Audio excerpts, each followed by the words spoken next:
অন্তর্বর্তীকালীন সরকারের প্রধান নোবেল বেশ বিজয়ী ডক্টর মোহাম্মদ ইউনূস সাহেব এবং তার সরকারে যারা আছেন, আমরা তাদের কাছে আহ্বান জানাতে চাই, আপনারা কিন্তু ক্ষমতায় বসেন নাই। বাংলাদেশের 18 কোটি মানুষ আপনাদেরকে ক্ষমতায় বসিয়েছেন তামসা করার জন্য, আরামে হয়েছে চেহারা বড় করার জন্য। এই দেশের মানুষ আপনাদেরকে ক্ষমতায় বসায় নাই। আপনারা চাঁদাবাজদের গ্রেফতার করতে পারেন না কেন? ভয় পান? ভয় পান? আপনাদের থানা থেকে আসামি, সাজাপ্রাপ্ত আসামিকে ছিনিয়ে নিয়ে যাওয়া হয়, আপনারা ঠেকাইতে পারেন না কেন? আপনাদের কাজটা কি? এই সমস্ত হত্যাকাণ্ড আর থানা থেকে সাজাপ্রাপ্ত আসামি ছিনিয়ে নেওয়ার এই ব্যর্থতার স্বরাষ্ট্র উপদেষ্টার বহু আগেই পদত্যাগ করা উচিত ছিল।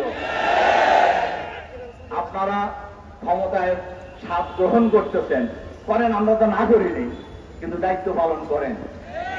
দায়িত্ব পালন করবেন না, এই যে বাংলাদেশের মানুষ কোনোভাবেই মেনে নেবে না। এজন্য আমরা সরকারের কাছে আহ্বান জানাতে চাই, চাঁদাবাজ, সন্ত্রাসী, তারা কত বড় না ছোট, লম্বা না মোটা, এইটা দেখার সময় আপনাদের থাকা উচিত নয়। এইটা দেখার সময় বাংলাদেশের মানুষের নেই। আপনারা নিশ্চয়ই ইতিহাস থেকে শিক্ষা নিচ্ছেন।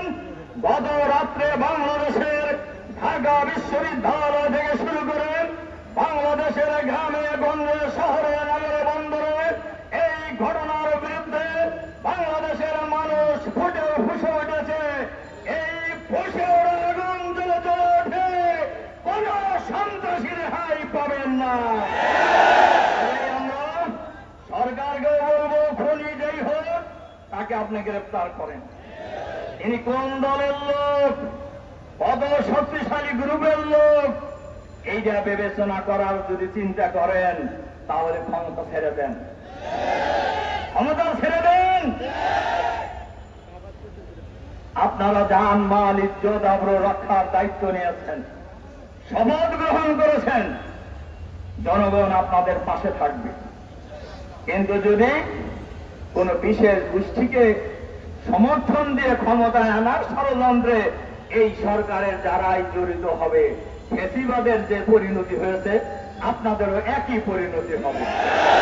এবং আমরা এটাও লক্ষ্য করেছি, বাংলাদেশের বহু জায়গায় থানা এবং অফিস এখন বাংলাদেশের একটি দলের দলীয় কার্যালয়ে পরিণত হয়েছে।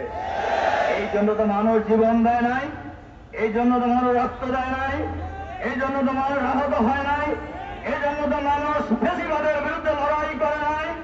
এজন্য আমি সরকারকে যেমন বলবো, আবারও বাংলাদেশের সকল শ্রেণী পেশার মানুষ, দল, মত, জাতি, বর্ণ, ধর্ম নির্বিশেষে ঐক্যবদ্ধভাবে সন্ত্রাসীদের বিরুদ্ধে, খুনিদের বিরুদ্ধে ঐক্যবদ্ধ প্রতিরোধ করে তোলার আহ্বান জানিয়ে আপনাদের প্রতি